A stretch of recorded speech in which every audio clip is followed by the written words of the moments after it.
ഓം ശാന്തി 16-11-24 പ്രഭാതം മുരളി ബാബ് ദാദ മധുബൻ. ബാബ പറയുന്നു, മധുരമായ കുട്ടികളെ, ബാബ നിങ്ങളെ ആത്മീയ കല പഠിപ്പിക്കുവാൻ വന്നിരിക്കുന്നു. ആ കലയിലൂടെ നിങ്ങൾ സൂര്യചന്ദ്രനും ഉപരി ശാന്തിധാമത്തിലേക്ക് പോകുന്നു. ചോദ്യം: സയൻസിന്റെ ഗർവവും സൈലൻസിന്റെ ഗർവവും തമ്മിലുള്ള അന്തരം എന്താണ്? ഉത്തരം: സയൻസിന്റെ ഗർവുള്ളവർ ചന്ദ്രനിലും നക്ഷത്രങ്ങളിലും പോകുന്നതിനു വേണ്ടി എത്ര ചിലവ് ചെയ്യുന്നു? ശരീരത്തിന്റെ അപകട സാധ്യതയോടുകൂടി പോകുന്നു. റോക്കറ്റ് എവിടെയും ഫെയിലായി പോകാതിരിക്കട്ടെ എന്ന ഭയം അവർക്കുണ്ട്. സൈലൻസിന്റെ ഗർവുള്ള കുട്ടികളായ നിങ്ങൾ കാവടിയുടെ ചിലവില്ലാതെ സൂര്യചന്ദ്രനും ഉപരി മൂലവതനത്തിലേക്ക് പോകുന്നു. നിങ്ങൾക്ക് ഒരു ഭയവുമില്ല, കാരണം നിങ്ങൾ ശരീരത്തെ ഇവിടെ തന്നെ ഉപേക്ഷിച്ച് പോവുകയാണ്. ഓം ശാന്തി. ആത്മീയ പിതാവിരുന്ന് ആത്മീയ കുട്ടികൾക്ക് മനസ്സിലാക്കിച്ചു തരുന്നു. ശാസ്ത്രജ്ഞർ ചന്ദ്രനിൽ പോകുന്നതിന് പ്രയത്നിച്ചു കൊണ്ടിരിക്കുന്നത് കുട്ടികൾ കേട്ടുകൊണ്ടിരിക്കുന്നു. എന്നാൽ അവർ കേവലം ചന്ദ്രൻ വരെ പോകുന്നതിന് പ്രയത്നിക്കുന്നു. എത്ര ചിലവഴിക്കുന്നു? മുകളിൽ പോകുന്നതിൽ വളരെ ഭയമുണ്ട്. ഇപ്പോൾ നിങ്ങൾ തന്നെക്കുറിച്ച് ചിന്തിക്കൂ. നിങ്ങൾ എവിടെ വസിക്കുന്നവരാണ്? അവരാണെങ്കിൽ ചന്ദ്രന്റെ നേർക്ക് പോകുന്നു.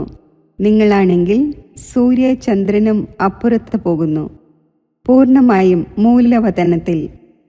അവരാണെങ്കിൽ മുകളിൽ പോകുന്നു. അപ്പോൾ അവർക്ക് ധാരാളം പൈസ ലഭിക്കുന്നു. മുകളിൽ ചുറ്റിക്കറങ്ങി വരുന്നു. അപ്പോൾ അവർക്ക് ലക്ഷക്കണക്കിന് സമ്മാനങ്ങൾ ലഭിക്കുന്നു. ശരീരത്തിൻ്റെയും അപകട സാധ്യത അഥവാ റിസ്ക് എടുത്തുകൊണ്ട് പോകുന്നു. അതാണ് സയൻസിന്റെ ഗർവുള്ളവർ. നിങ്ങളുടെ അടുക്കൽ സൈലൻസിന്റെ ഗർവാണ്. നിങ്ങൾ അറിയുന്നുണ്ട്, നമ്മൾ ആത്മാക്കൾ നമ്മുടെ ശാന്തിധാമമായ ബ്രഹ്മാണ്ഡത്തിലേക്ക് പോകുന്നു. ആത്മാവ് തന്നെയാണ് സർവ്വതും ചെയ്യുന്നത്. അവരുടെയും ആത്മാവ് ശരീരത്തോടൊപ്പം മുകളിൽ പോകുന്നു. വളരെ ഭയാനകമാണ്. ഭയപ്പെടുകയും ചെയ്യുന്നു. മുകളിൽ നിന്നും വീഴുകയാണെങ്കിൽ ജീവൻ ഇല്ലാതാകും. അതെല്ലാം ഭൗതിക കലയാണ്. നിങ്ങളെ ബാബ ആത്മീയ കല പഠിപ്പിക്കുന്നു. ഈ കല പഠിക്കുന്നതിലൂടെ നിങ്ങൾക്ക് എത്ര വലിയ പ്രൈസ് ലഭിക്കുന്നു! 21 ജന്മങ്ങളുടെ പ്രൈസ് ലഭിക്കുന്നു. നമ്പർ വൈസ് പുരുഷാർത്ഥം അനുസരിച്ച്. ഇക്കാലത്ത് ഗവൺമെന്റ് ലോട്ടറിയും ഇറക്കുന്നുണ്ടല്ലോ. ഈ ബാബ നിങ്ങൾക്ക് പ്രൈസ് നൽകുന്നു. മറ്റെന്ത് പഠിപ്പിക്കുന്നു? നിങ്ങളെ പൂർണ്ണമായും മുകളിലേക്ക് കൊണ്ടുപോകുന്നു. അവിടെയാണ് നിങ്ങളുടെ വീട്. നമ്മുടെ വീട് എവിടെയാണ്? ഏതൊരു രാജധാനിയാണോ പാഴാക്കിയത് അതെവിടെയാണ് എന്നിപ്പോൾ നിങ്ങൾക്ക് ഓർമ്മ വരുന്നുണ്ടല്ലോ. രാവണൻ തട്ടിയെടുത്തു. ഇപ്പോൾ വീണ്ടും നമ്മൾ നമ്മുടെ യഥാർത്ഥ വീട്ടിലേക്കും പോകുന്നു. രാജപദവും നേടുന്നു. മുക്തിധാമം നമ്മുടെ വീടാണ്. ഇത് ആർക്കും അറിയില്ല. ഇപ്പോൾ കുട്ടികളായ നിങ്ങളെ പഠിപ്പിക്കുന്നതിന് വേണ്ടി നോക്കൂ, ബാബ എവിടെ നിന്നാണ് വരുന്നത്? എത്ര ദൂരെ നിന്നാണ് വരുന്നത്? ആത്മാവും റോക്കറ്റാണ്. അവർ പരിശ്രമിക്കുന്നു. ചന്ദ്രനിൽ എന്താണുള്ളത്, സ്റ്റാറിൽ എന്താണുള്ളത് എന്ന് മുകളിൽ പോയി നോക്കണം എന്ന്. കുട്ടികളായ നിങ്ങൾക്കറിയാം, ഇത് ഈ അരങ്ങിലെ വിളക്കുകളാണ്. അരങ്ങിൽ വൈദ്യുതി സ്ഥാപിക്കുന്നു. മ്യൂസിയത്തിലും നിങ്ങൾ വിളക്കുകളുടെ മാലകൾ സ്ഥാപിക്കുന്നുവല്ലോ. ഇത് പരിധിയില്ലാത്ത ലോകമാണ്. ഇതിൽ ഈ സൂര്യനും ചന്ദ്രനും നക്ഷത്രങ്ങളും പ്രകാശം നൽകുന്നവയാണ്. മനുഷ്യർ വിചാരിക്കുന്നു ഈ സൂര്യനും ചന്ദ്രനും ദേവതമാരാണെന്ന്. എന്നാൽ ഇത് ദേവതയല്ല. ഇപ്പോൾ നിങ്ങൾ മനസ്സിലാക്കുന്നുണ്ട്, ബാബ ഇങ്ങനെയാണ് വന്ന് നമ്മളെ മനുഷ്യനിൽ നിന്നും ദേവതയാക്കുന്നത്. ഇത് ജ്ഞാനസൂര്യനും ജ്ഞാനചന്ദ്രനും ജ്ഞാന ലക്കി നക്ഷത്രങ്ങളുമാണ്. ജ്ഞാനത്തിലൂടെ തന്നെയാണ് കുട്ടികളായ നിങ്ങളുടെ സദ്ഗതി ഉണ്ടായിക്കൊണ്ടിരിക്കുന്നത്. നിങ്ങൾ എത്ര ദൂരെ പോകുന്നു? ബാബ തന്നെയാണ് വീട്ടിലേക്ക് പോകുന്നതിനുള്ള വഴി പറഞ്ഞു തന്നത്. ബാബയില്ലാതെ ആർക്കും തിരികെ തൻ്റെ വീട്ടിലേക്ക് പോകാൻ സാധിക്കില്ല. ബാബ എപ്പോഴാണോ വന്ന് ശിക്ഷണം നൽകുന്നത് അപ്പോഴാണ് നിങ്ങൾ അറിയുന്നത്. നമ്മൾ ആത്മാക്കൾ പവിത്രമാകും. അപ്പോൾ തന്നെയാണ് നമുക്ക് വീട്ടിലേക്ക് പോകാൻ സാധിക്കുന്നത് എന്നതും മനസ്സിലാക്കുന്നുണ്ട്. പിന്നെ ഒന്നുകിൽ യോഗബലത്തിലൂടെ അല്ലെങ്കിൽ ശിക്ഷകളുടെ ബലത്തിലൂടെ പാവനം ആകേണ്ടതുണ്ട്. ബാബ മനസ്സിലാക്കിച്ചു തന്നുകൊണ്ടിരിക്കുന്നു. എത്രത്തോളം ബാബയെ ഓർമ്മിക്കുമോ അത്രയും നിങ്ങൾ പാവനമാകും. ഓർമ്മിക്കുകയില്ലെങ്കിൽ പതീതമായി തന്നെ ഇരുന്നു പോകും. പിന്നെ വളരെയധികം ശിക്ഷ അനുഭവിക്കേണ്ടി വരും. പദവിയും ഭ്രഷ്ടമായി പോകും. ബാബ സ്വയം ഇരുന്ന് നിങ്ങൾക്ക് മനസ്സിലാക്കിച്ചു തരുന്നു. നിങ്ങൾക്ക് എങ്ങനെ വീട്ടിലേക്ക് പോകാൻ സാധിക്കും? ബ്രഹ്മാണ്ടം എന്താണ്? സൂക്ഷ്മവതനം എന്താണ്? ഒന്നും അറിയില്ലായിരുന്നു. സ്റ്റുഡൻറ്റിന് നേരത്തെ ഒന്നും അറിയാമായിരിക്കില്ല. എപ്പോഴാണോ പഠിക്കാൻ ആരംഭിക്കുന്നത് അപ്പോൾ നോളജ് ലഭിക്കുന്നു. നോളജും എത്ര ചെറുതാണ്, വലുതൊന്നുമല്ല. ICS അതായത് ഇന്ത്യൻ സിവിൽ സർവീസിൻ്റെ പരീക്ഷ എഴുതിയെങ്കിൽ നോളജ് ഫുൾ എന്ന് പറയും. ഇതിനേക്കാൾ ഉയർന്ന നോളജ് ഒന്നും തന്നെയില്ല. ഇപ്പോൾ നിങ്ങളും എത്ര ഉയർന്ന നോളജ് പഠിക്കുകയാണ്. ബാബ നിങ്ങൾക്ക് പവിത്രമാകാനുള്ള യുക്തി പറഞ്ഞു തരുന്നു. കുട്ടികളെ, എന്നെ മാത്രം ഓർമ്മിക്കൂ, എങ്കിൽ നിങ്ങൾ പതിതത്തിൽ നിന്നും പാവനമാകും. യഥാർത്ഥത്തിൽ നിങ്ങൾ ആത്മാക്കൾ പാവനമായിരുന്നു. മുകളിൽ തൻ്റെ വീട്ടിൽ വസിക്കുന്നവരായിരുന്നു.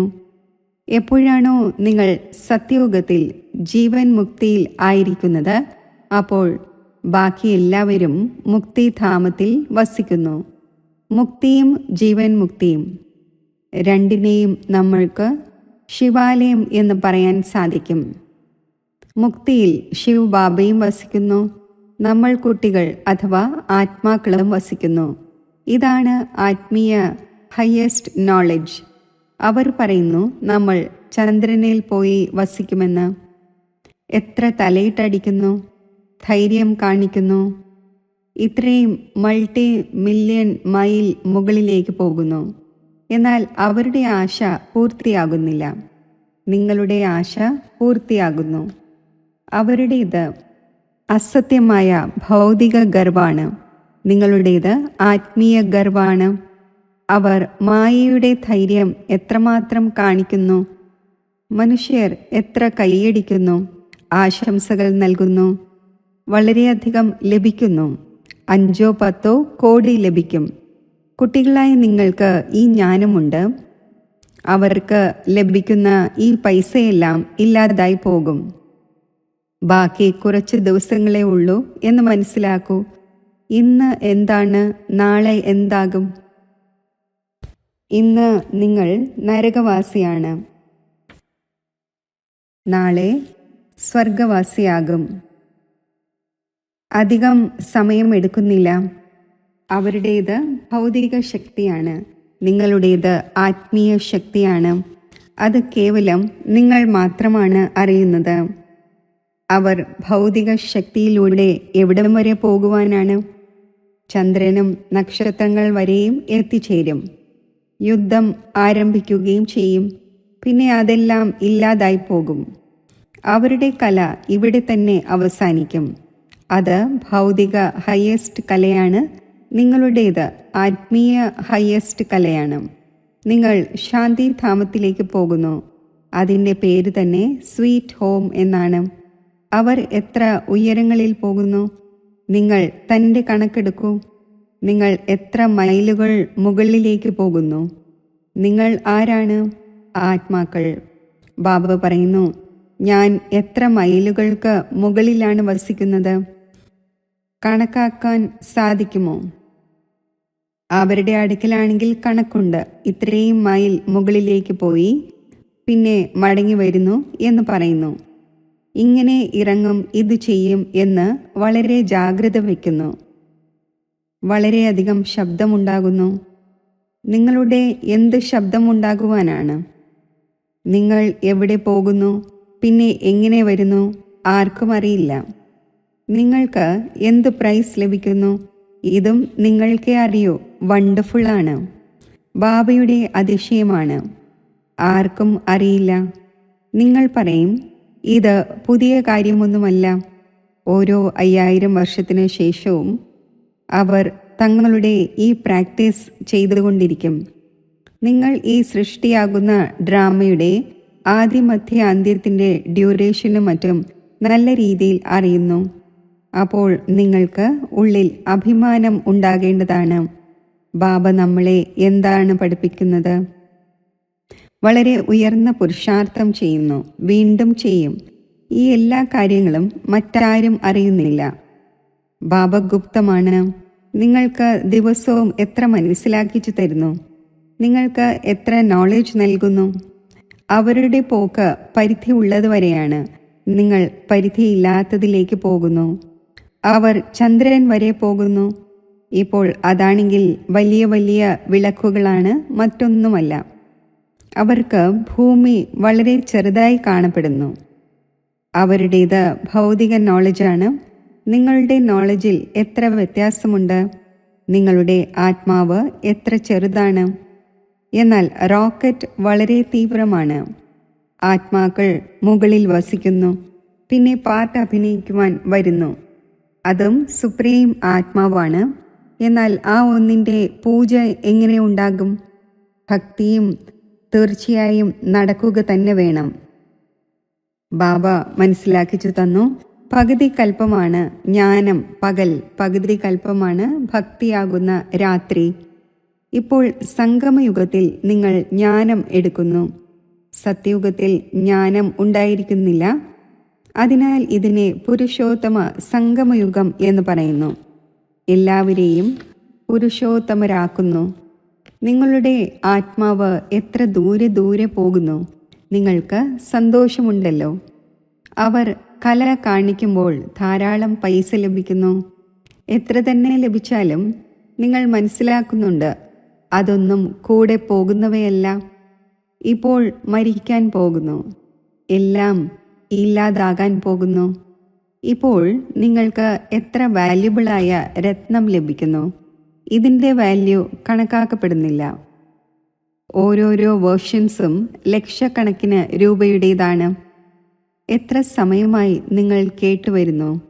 ഗീതയിൽ എത്ര വാല്യുബിൾ നോളജ് ഉണ്ട്. ഇത് ഒരേ ഒരു ഗീതയാണ്. ഇതിനെ മോസ്റ്റ് വാല്യുബിൾ എന്ന് പറയുന്നു. സർവശാസ്ത്രമയി ശിരോമണി ശ്രീമദ് ഭഗവത്ഗീതയാണ്. അവർ പഠിച്ചുകൊണ്ടിരിക്കുന്നു എങ്കിലും അർത്ഥം മനസ്സിലാക്കുന്നില്ല. ഗീത പഠിക്കുന്നതിലൂടെ എന്തുണ്ടാകും? ഇപ്പോൾ ബാബ പറയുന്നു, എന്നെ ഓർമ്മിക്കൂ, എങ്കിൽ നിങ്ങൾ പാവനമാകും. അവർ ഗീത പഠിക്കുന്നുണ്ടെങ്കിലും ഒരാൾക്ക് പോലും ബാബയുമായി യോഗമില്ല. ബാബയെ സർവവ്യാപി എന്ന് പറയുന്നു. പാവനവും ആകുവാൻ സാധിക്കില്ല. ഇപ്പോൾ ഈ ലക്ഷ്മി നാരായണന്റെ ചിത്രം നിങ്ങളുടെ മുന്നിലുണ്ട്. ഇവരെ ദേവത എന്ന് പറയുന്നു, കാരണം ദൈവിക ഗുണമുണ്ട്. ആത്മാക്കളായ നിങ്ങൾക്ക് പവിത്രമായി തൻ്റെ വീട്ടിലേക്ക് പോകേണ്ടതുണ്ട്. പുതിയ ലോകത്തിലാണെങ്കിൽ ഇത്രയും മനുഷ്യർ ഉണ്ടായിരിക്കില്ല. ബാക്കി എല്ലാ ആത്മാക്കൾക്കും തൻ്റെ വീട്ടിലേക്ക് പോകേണ്ടി വരും. നിങ്ങൾക്ക് ബാബയും വണ്ടർഫുൾ നോളജ് നൽകുന്നു. അതിലൂടെ നിങ്ങൾ മനുഷ്യനിൽ നിന്നും ദേവത വളരെ ഉയർന്നവരാകുന്നു. അപ്പോൾ ഇങ്ങനെയുള്ള പഠനത്തിന്മേൽ അറ്റൻഷനും ഇത്രയും ആവശ്യമാണ്. ആര് ഇങ്ങനെ കഴിഞ്ഞ കൽപ്പത്തിൽ അറ്റൻഷൻ നൽകിയിരുന്നുവോ അതേപോലെ നൽകിക്കൊണ്ടിരിക്കും എന്നതും മനസ്സിലാക്കുന്നുണ്ട്, അറിയുവാൻ കഴിയുന്നു. ബാബ സർവീസിൻ്റെ സമാചാരം കേട്ട് സന്തോഷിക്കുകയും ചെയ്യുന്നു. ബാബയ്ക്ക് ഒരിക്കലും കത്തേ എഴുതുന്നില്ല. അപ്പോൾ മനസ്സിലാക്കുന്നു, അവരുടെ ബുദ്ധിയോഗം എവിടെയോ കല്ലിൻ്റെയും മൺകട്ടയുടെയും ഭാഗത്ത് യോജിച്ചിരിക്കുകയാണ്. ദേഹാഭിമാനം വന്നിരിക്കുകയാണ്. ബാബയെ മറന്നുപോയി. ഇല്ലെങ്കിൽ ചിന്തിച്ചു നോക്കൂ, ലവ് മാരേജ് നടക്കുകയാണെങ്കിൽ അവർക്ക് പരസ്പരം എത്ര സ്നേഹമുണ്ടായിരിക്കും. ചിലരുടെ ചിന്തകൾ മാറിപ്പോകുന്നു. അപ്പോൾ പിന്നെ സ്ത്രീയെ അടിക്കുകയും ചെയ്യുന്നു. ഇത് നിങ്ങളുടെ ആ ഒന്നുമായുള്ള ലവ് മാരേജ് ആണ്. ബാബ വന്ന് നിങ്ങൾക്ക് തൻ്റെ പരിചയം നൽകുന്നു. നിങ്ങൾ സ്വയമേ പരിചയം നേടുകയല്ല, ബാബയ്ക്ക് വരേണ്ടി വരുന്നു. ലോകം പഴയതാകുമ്പോൾ ബാബ വരും. പഴയതിനെ പുതിയതാക്കുവാൻ തീർച്ചയായും സംഗമത്തിൽ തന്നെ വരും. ബാബയുടെ ഡ്യൂട്ടിയാണ് പുതിയ ലോകം സ്ഥാപിക്കുന്നതിൻ്റേത്. നിങ്ങളെ സ്വർഗത്തിൻ്റെ അധികാരിയാക്കി മാറ്റുന്നു. അപ്പോൾ ഇങ്ങനെയുള്ള ബാബയോട് എത്ര ലവ് ഉണ്ടായിരിക്കേണ്ടതാണ്. പിന്നെ ബാബ നമ്മൾ മറന്നു പോകുന്നു എന്നെന്തുകൊണ്ട് പറയുന്നു? എത്ര ഉയർന്നതിലും ഉയർന്ന ബാബയാണ്. ഈ ഒന്നിനേക്കാൾ ഉയർന്നതായി ആരും ഉണ്ടായിരിക്കുന്നതേയില്ല. മനുഷ്യൻ മുക്തിക്ക് വേണ്ടി എത്ര തലയിട്ടടിക്കുന്നു, ഉപായം സ്വീകരിക്കുന്നു. എത്ര അസത്യവും ചതിവും നടന്നുകൊണ്ടിരിക്കുന്നു. മഹർഷിമാർക്ക് മറ്റും എത്ര പേരാണുള്ളത്. ഗവൺമെൻറ് 10-20 ഏക്കർ ഭൂമി നൽകുന്നു. ഗവൺമെൻറ് ഇറിലീജിയസ് ആണ് എന്നല്ല. അതിൽ ചില മിനിസ്റ്റേഴ്സ് റിലീജിയസ് ആണ്, ചിലർ അൺറിലീജിയസ് ആണ്. ഒരു ധർമ്മത്തെയും മാനിക്കുന്നതേയില്ല. റിലീജിയൻ ഇസ് മൈറ്റ് എന്ന് പറയുന്നു. ക്രിസ്ത്യൻസിൽ മൈറ്റ് ഉണ്ടായിരുന്നല്ലോ, മുഴുവൻ ഭാരതത്തെയും വിഴുങ്ങി. ഇപ്പോൾ ഭാരതത്തിൽ ഒരു മൈറ്റുമില്ല.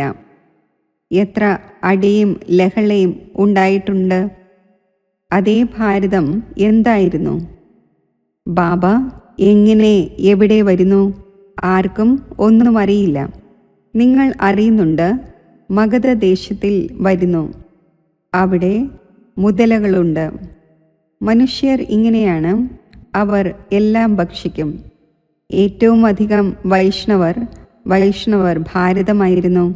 ഇത് വൈഷ്ണവ രാജ്യമാണല്ലോ.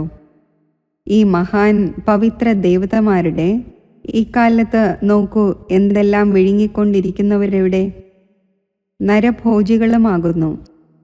ഭാരതത്തിൻ്റെ എന്തവസ്ഥ ഉണ്ടായിരിക്കുകയാണ്.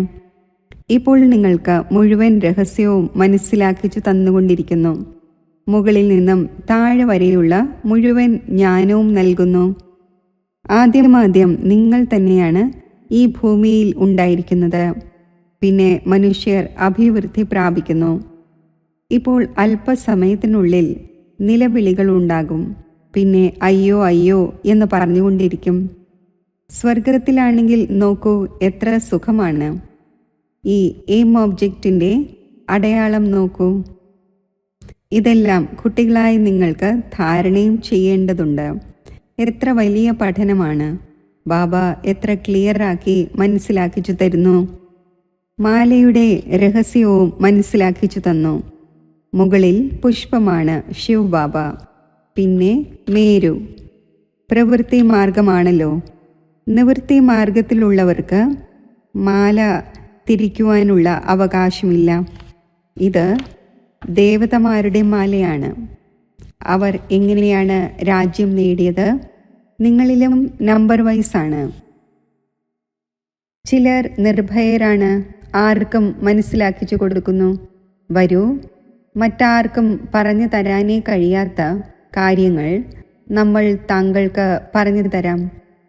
ശിവബാബയല്ലാതെ മറ്റാരും അറിയുന്നതേയില്ല.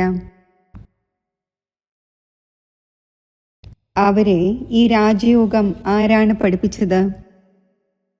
വളരെ രസകരമായി ഇരുന്ന് മനസ്സിലാക്കിച്ചു കൊടുക്കണം.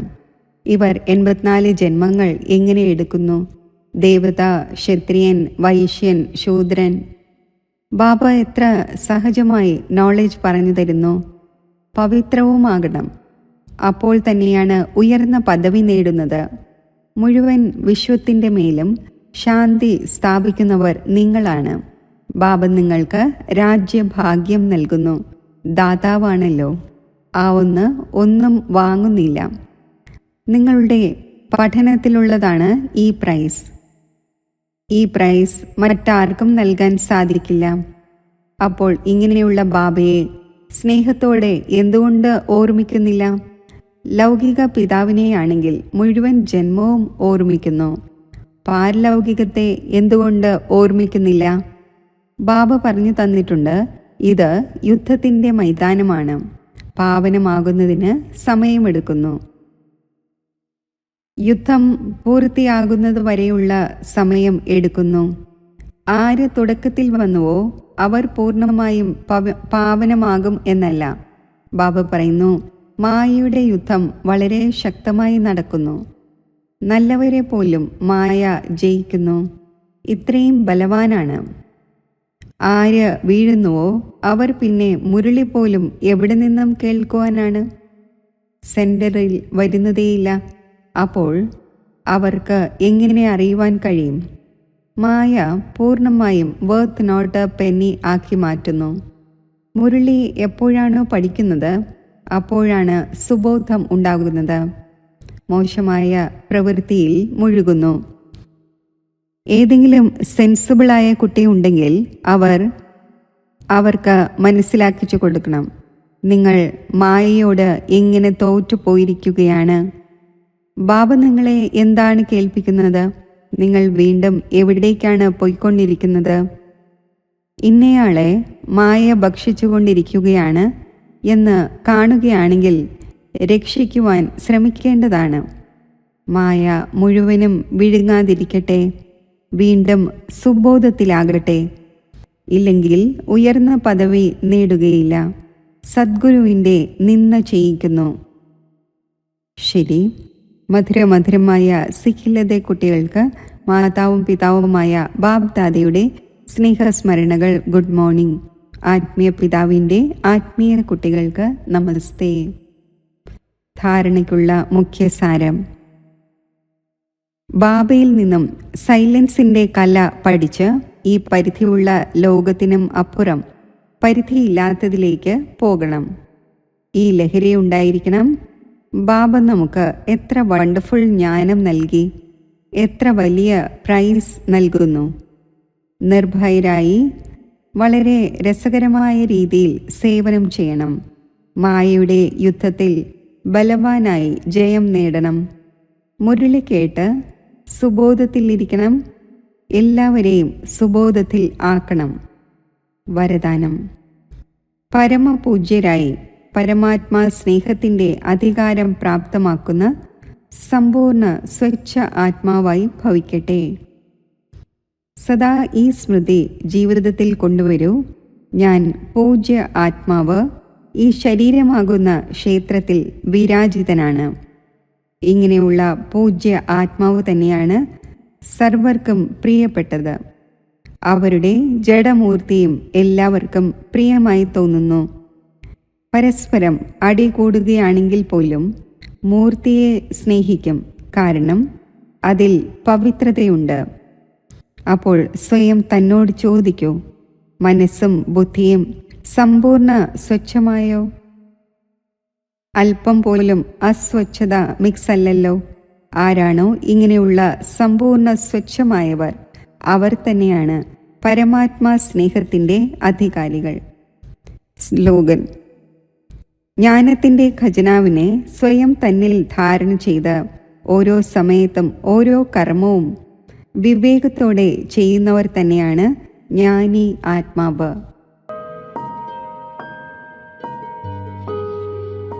ജ്ഞാനത്തിൻ്റെ മൂന്നാമത്തെ നേത്രത്തിലൂടെ ആത്മസ്വരൂപത്തെ ദർശിക്കൂ.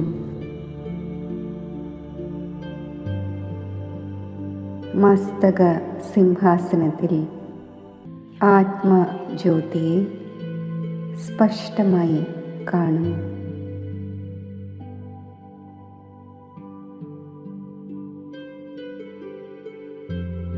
ഞാൻ മസ്തക സിംഹാസനത്തിൽ സ്ഥിതി ചെയ്യുന്ന സ്വരാജ്യ അധികാരിയാണ്.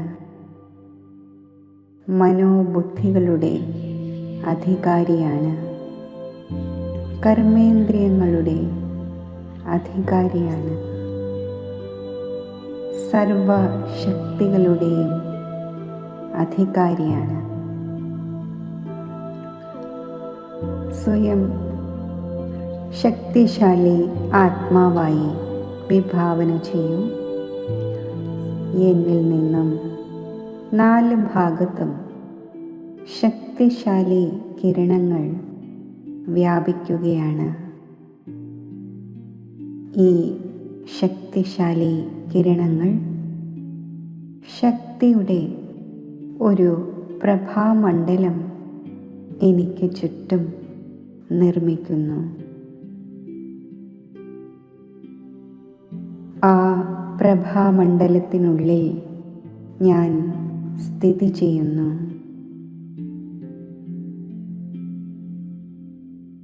മനസ്സും ബുദ്ധിയും കൊണ്ട് സ്വയം തന്നെ ദേഹത്തിൽ നിന്നും ഉപരിയാക്കി സൂര്യ ചന്ദ്ര നക്ഷത്രങ്ങൾക്കും ഉപരിയാക്കി സൂക്ഷ്മലോകത്തിലും ഉപരിയാക്കി പരമധാമത്തിൽ സ്ഥിതി ചെയ്യിക്കൂ. സർവത്ര സ്വർണ്ണ ചുവപ്പ് പ്രകാശം നിറഞ്ഞ ഈ ശാന്തിധാമം എൻ്റെ ഗ്രഹമാണ്. ഇവിടെ ഡീപ്പ് സൈലൻസ് ആണ്. ഈ അതിശാന്തിയുടെ ഗ്രഹത്തിൽ ഞാൻ സമ്പൂർണ്ണ സ്വസ്ഥ അവസ്ഥയിൽ സ്ഥിതി ചെയ്യുന്നു.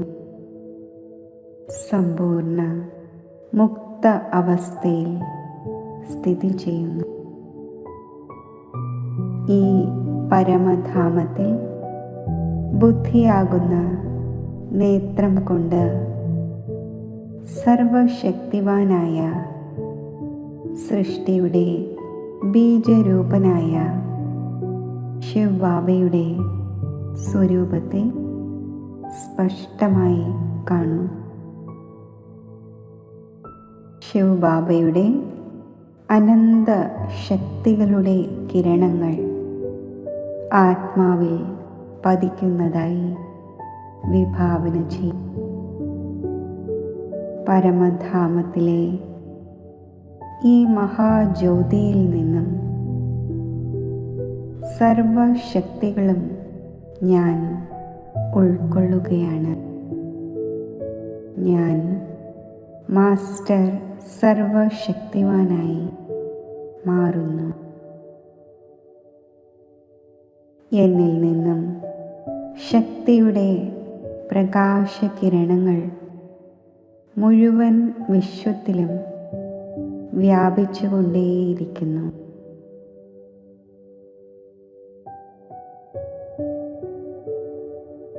ഈ സർവശ്രേഷ്ഠ ശക്തിശാലി സ്ഥിതി പ്രാപ്തമാക്കി ഞാൻ മസ്തക സിംഹാസനത്തിലേക്ക് മടങ്ങി വരുന്നു.